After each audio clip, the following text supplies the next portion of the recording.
College campuses are often seen as safe havens for learning and growth. But what happens when a student vanishes without a trace, and then the institution tasked with their protection becomes the center of a haunting mystery? Today, we dive deep into the baffling case of Wade Steffey, the 19-year-old whose tragic death raised questions about campus safety, accountability, and the relentless pursuit of truth. Who was Wade Steffey? Wade Steffey wasn't just another college student, a graduate of Bloomington High School South, who was a star athlete, honest student, and a young man obsessed with his flight. His dream was to join Purdue's renowned aviation program. In fall 2006, he moved into Cary Quadrangle West, Purdue's oldest dorm. His roommate recalled Wade as responsible, friendly, and always up for an adventure. But on January 13, 2007, that adventure took a fatal turn. Final hours.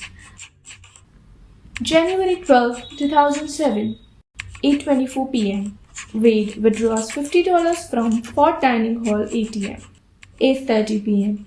He walked inside the Owen Hall, heading straight for his friend's room. The night was young and they were all hanging out together, chatting and drinking some alcohol.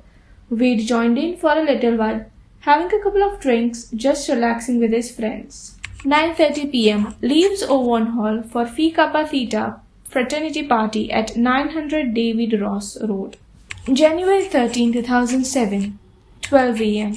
Wade was last seen at the fraternity party. Between 12:20 a.m. and 12:31 a.m., Wade made 6 phone calls. At 12:20 a.m., he called a friend and asked him about what he was doing. 12:27 a.m., called a Bloomington, Indiana resident. She said that the guy who called requested that someone open the front door. She thought the number was incorrect since she didn't recognize the caller.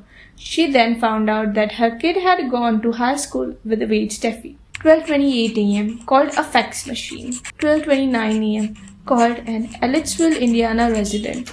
Because she didn't recognize the caller, she thought the number was incorrect.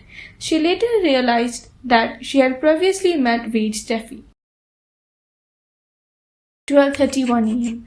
called an Owen Hall resident's cell phone, but there was no answer. At 12:30 a.m., a witness sees him at Owen Hall's north entrance, intoxicated, shoeless, pounding on the door, but she refuses to let him in, saying he was intoxicated. 12:31 a.m., he props open a side door with one of his shoes and enters the electrical vault.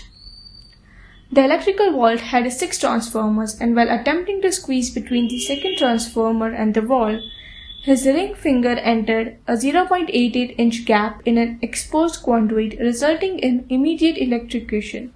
The surge and critical errors. When Wade didn't return, his roommate alerted his parents, who drove to the campus and filed a missing persons report. An extensive search for Steffey and his belongings, such as his phone, wallet, and clothing, involved multiple agencies like the FBI, Purdue PD, Indiana State Police, and over 700 volunteers.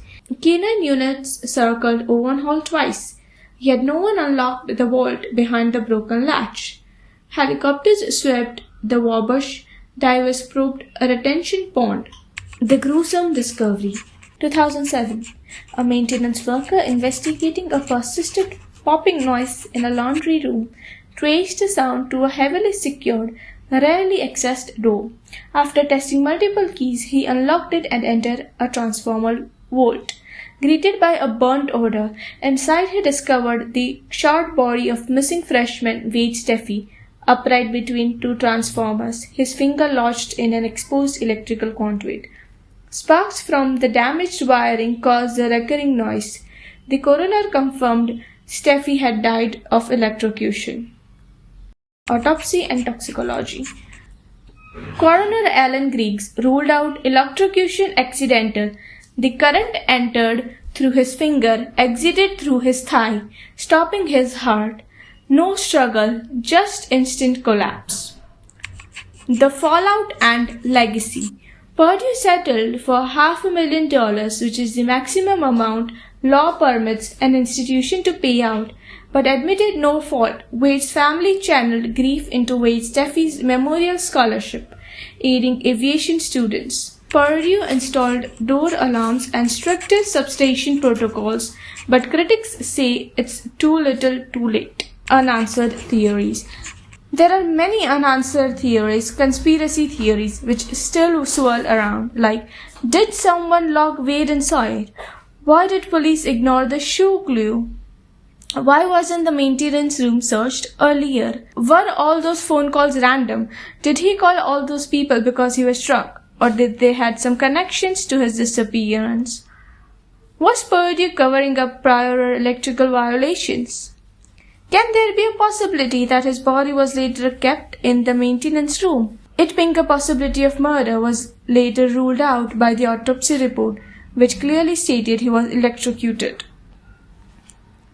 One thing is clear, Wade Steffey's story is a chilling lesson in accountability.